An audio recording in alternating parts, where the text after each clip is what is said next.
Hello, this is Amy from Amy's Free Motion Quilting Adventures. You can find the blog at freemotionquiltingadventures.com. And today I am showing a little ruler work, a little setup for it. I am quilting on a Janome 3160, which is a fairly standard sized sewing machine. And it is a low shank machine. And I've got the Westerly ruler foot on it. And something I wanted to show you about ruler feet that I don't know that I've really mentioned before is that when the ruler foot is in the up position, as this is down, here's up, do not use your needle up, needle down to drop that needle. I know we tend to do that sometimes when wanting to bring our bobbin thread to the top before we quilt, and I'm just going to lower the needle down with my hand wheel.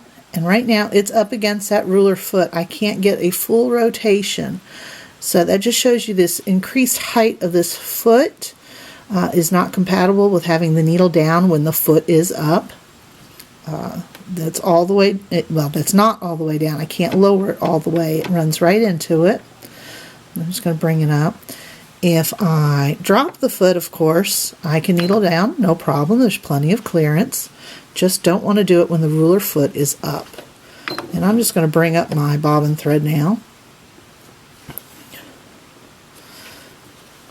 I just happen to be using a white thread in the bobbin right now.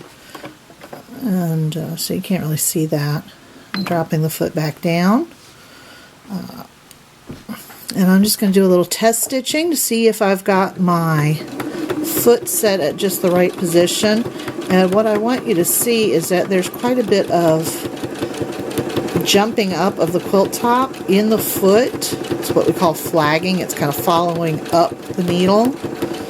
I think you can see that it's kind of bouncing quite a bit as I stitch. Let's see if I can point it out here. You can see it's kind of bouncing a little bit.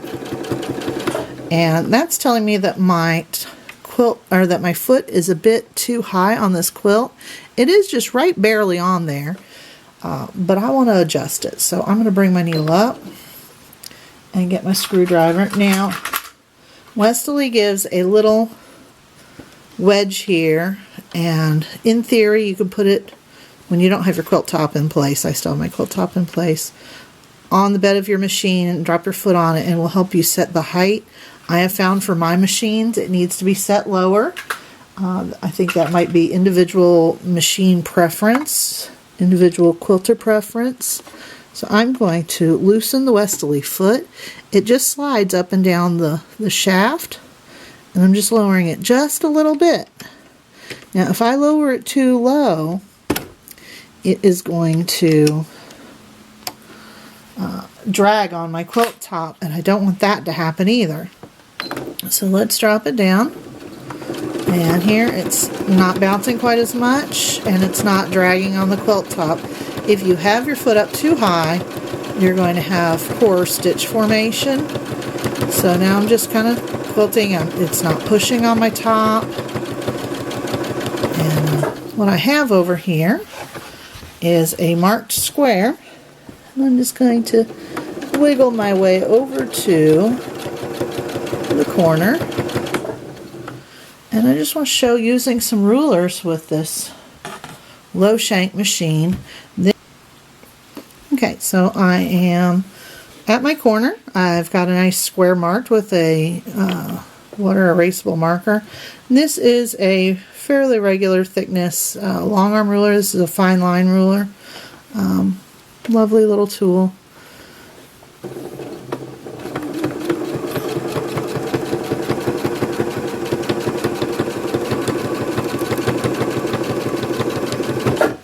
Get my thumb out of the way there.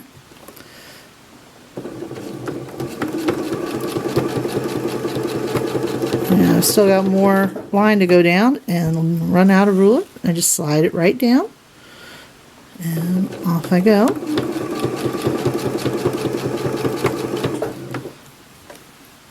Now this ruler is 1/4 inch thick, and what I want to show you is if I wanted to put it behind the foot, I can't do it.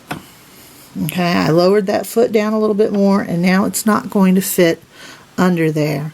And that's with a low shank machine. I also use a high shank machine. High shank machine doesn't have this issue, but a low shank machine does.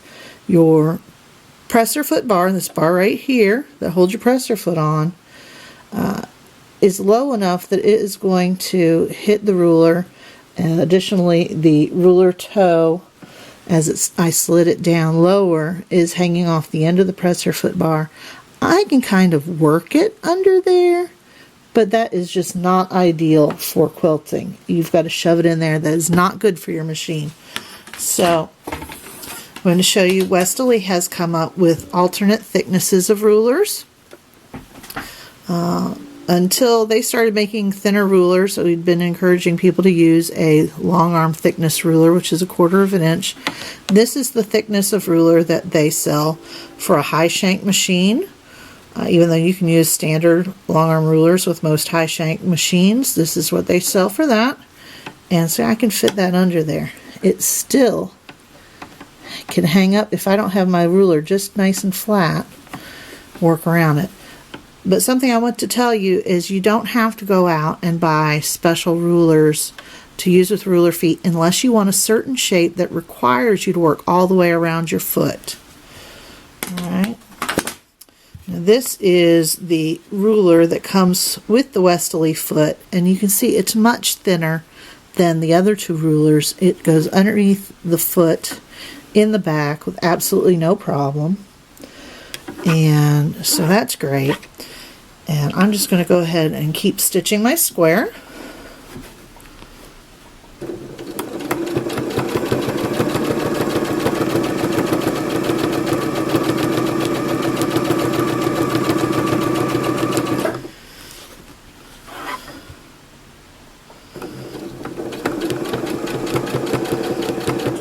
So I'm at the other corner. Now I can put my ruler on this side of the foot. And put my ruler on this side of the foot. It really doesn't matter. And right now I'm going to go back to that thicker Westerly ruler because it's got these great little handles. They sell these as an accessory. The rulers come without them, but these just stick on. Not certain how you could. There you can see there's a little wiggle with the adhesive. I think unless you really reefed on these rulers, they're going to stay on. And I'm just using alongside the edge of my foot.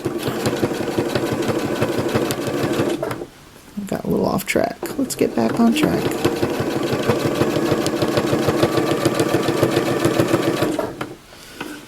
Make sure you watch where the end of your ruler is. You don't want to stitch right past the end of your ruler when you don't expect it, because you're going to veer off in the wrong direction. So now I've got it in place. Of course, there's 1/4 of an inch from the needle to the outside edge of the ruler foot. That's standard for quite a few ruler feet, whether you're using a sit-down long arm or the Genome ruler foot. And I'm just stitching across here. Have to place your ruler 1/4 of an inch away from where you want to stitch.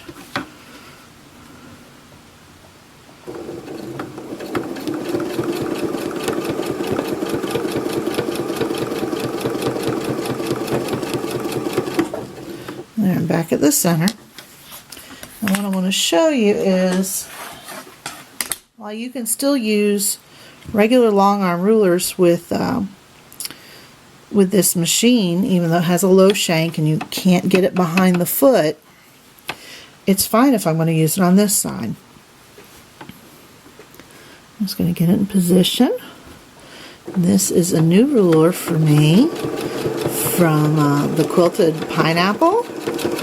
She's a long arm quilter. She's created her own line of rulers. She does absolutely beautiful work. And she uses rulers quite a bit in her work. So if you want to go to thequiltedpineapple.com, you can see some beautiful images of ruler work. They're done on a long arm, but you can do it on your domestic machine. Now, coming over here, let's get it into position. Again, 1/4 of an inch away. You can't see my other corner. This is fine.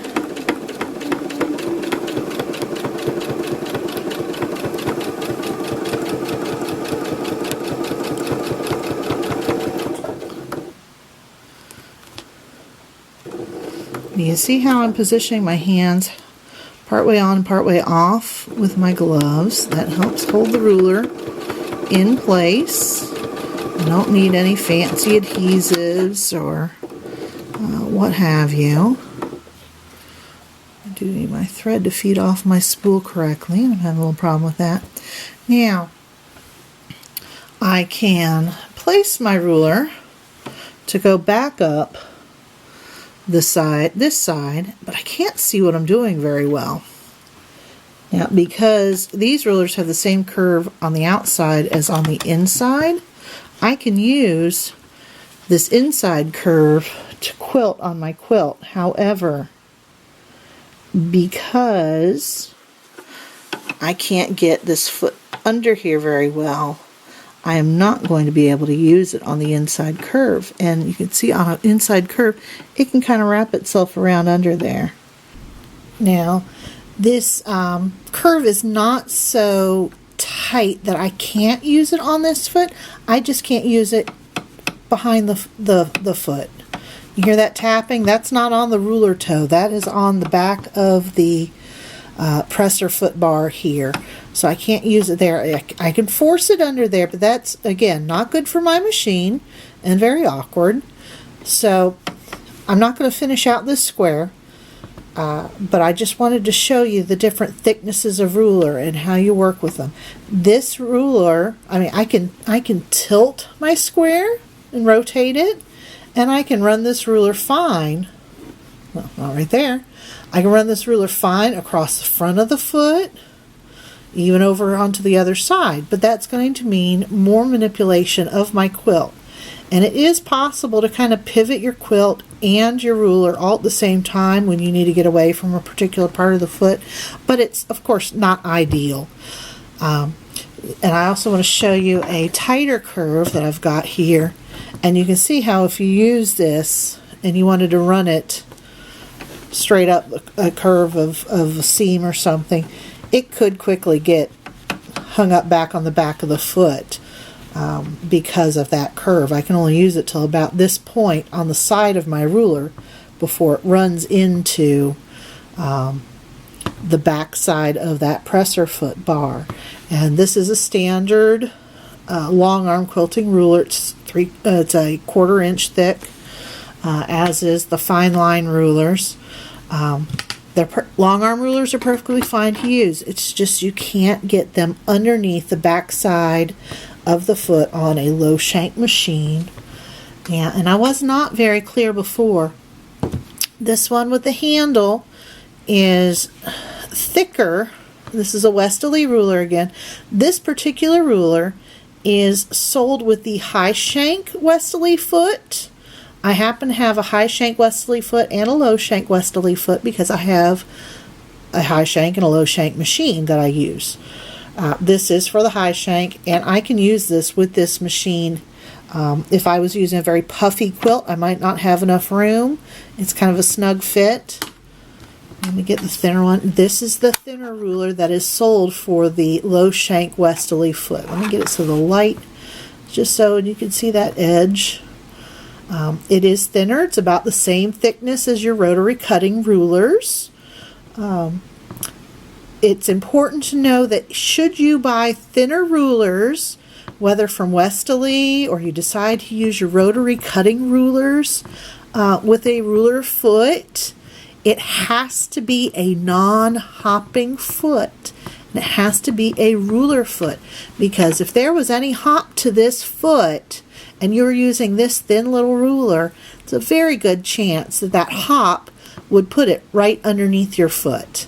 Okay, if you have picked up a hopping foot for your machine, or you're using a sit-down long arm, please, please, please do not use your rotary cutting rulers or the thinner templates made for ruler work with a hopping foot.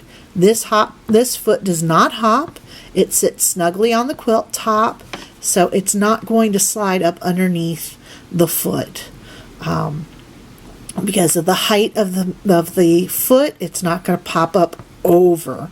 But I just want you to know that if you are using a hopping foot, please stay with the thicker rulers. One thing I did want to point out, these new rulers that I got from the Quilted Pineapple is about 1 millimeter thinner than my regular long arm rulers, and I think that might be, a little handy. I'm not sure who she uses to manufacture her rulers. I could hazard a guess, but I'm not going to. But just to know, there are variations in thickness in the rulers, and that is important if you have a low shank machine. It may also be important if you have a high shank machine that just happens to be a little different than standard, and maybe it's lower. Maybe you quilt on a very, very thin batting, and so you've got to lower your foot down. I believe with a high shank machine, you're going to be fine using long arm rulers. There may be exceptions. With a low shank machine, you're going to be fine using long arm rulers as long as it's to the sides or to the front. It's just if you need to get behind the foot, you just can't do it. Okay?